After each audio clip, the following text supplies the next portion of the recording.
7 अक्टूबर से ही इजराइल ने गाजा का हुक्का पानी मतलब बिजली पानी सब कुछ बंद कर रखा है और गाजा में हमास ने जितने भी हॉस्पिटल्स हैं उनके नीचे टनल बनाकर अपना रिहायशी इलाका बना रखा है। मतलब ऊपर से दिखता है हॉस्पिटल, नीचे है हमास मतलब टेररिस्ट। अब इन्हीं टेररिस्ट को निशाना बनाने के लिए गाजा पर इजराइल की अभूतपूर्व मतलब अब तक इस टाइप की कोई बॉम्बार्डमेंट नहीं की गई है। बमबारी की गई है, बिजली इंटरनेट ख़त्म कर दिया गया है, ठप है।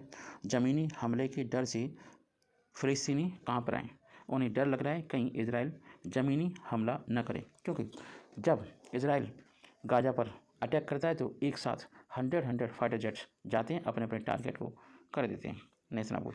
इजरायली सेना ने गाजा पट्टी पर पिछले 24 घंटों में ज़बरदस्त बमबारी की है। इन हमलों में गाजा के बुनियादी ढांचों को ज़बरदस्त नुकसान पहुंचा है। वहीं इजरायली सेना का दावा है कि उन्होंने ये हमले गाजा में हमास के ठिकानों को बर्बाद करने के लिए किए हैं।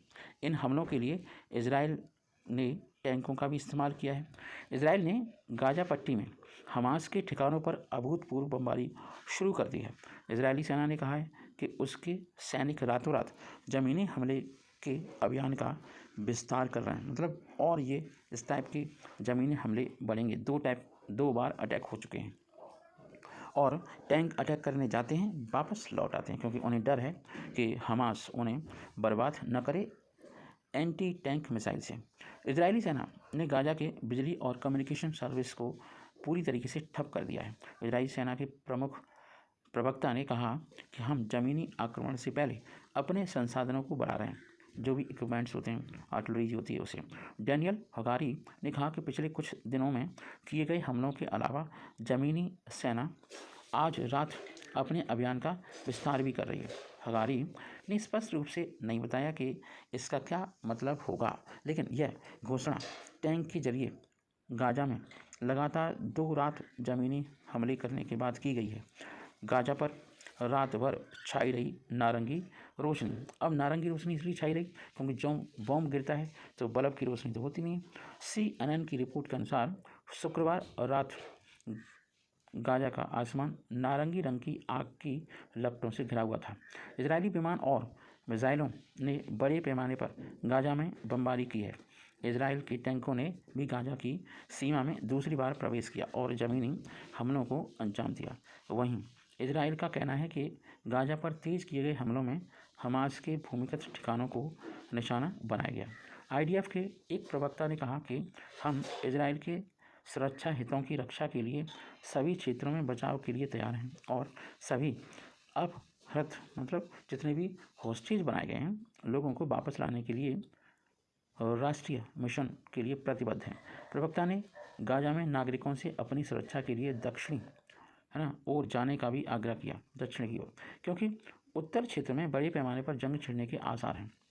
इजरायली हमलों में 2900 लोगों की मौत हो चुकी है। फ़िलिस्तीनी स्वास्थ्य मंत्रालय ने बताया कि हमास शासित गाजा में इजरायली हमलों में लगभग 2000 से ज़्यादा नाबालिगों मतलब बच्चों और 1500 से ज़्यादा महिलाओं समेत लगभग 7000 लोग फ़िलिस्तीनी मारे गए।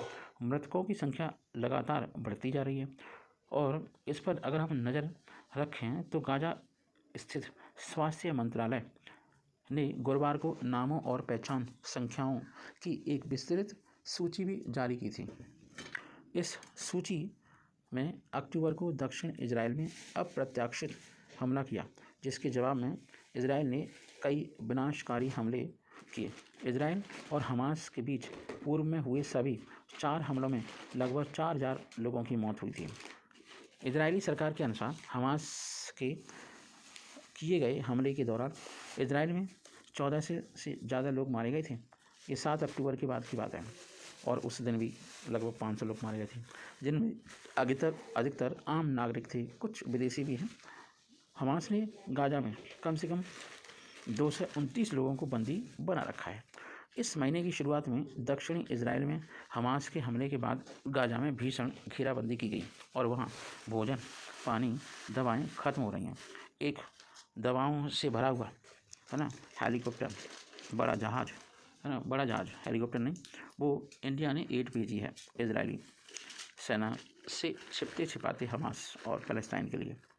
ज़मीनी वनों में अगर हम देखें तो 24 घंटे में, है ना, गाज़ा के भीतर हमला कर दर्जनों उग्रवादी ठिकानों को निशाना बनाकर उन्हें ख़त्म कर दिया है।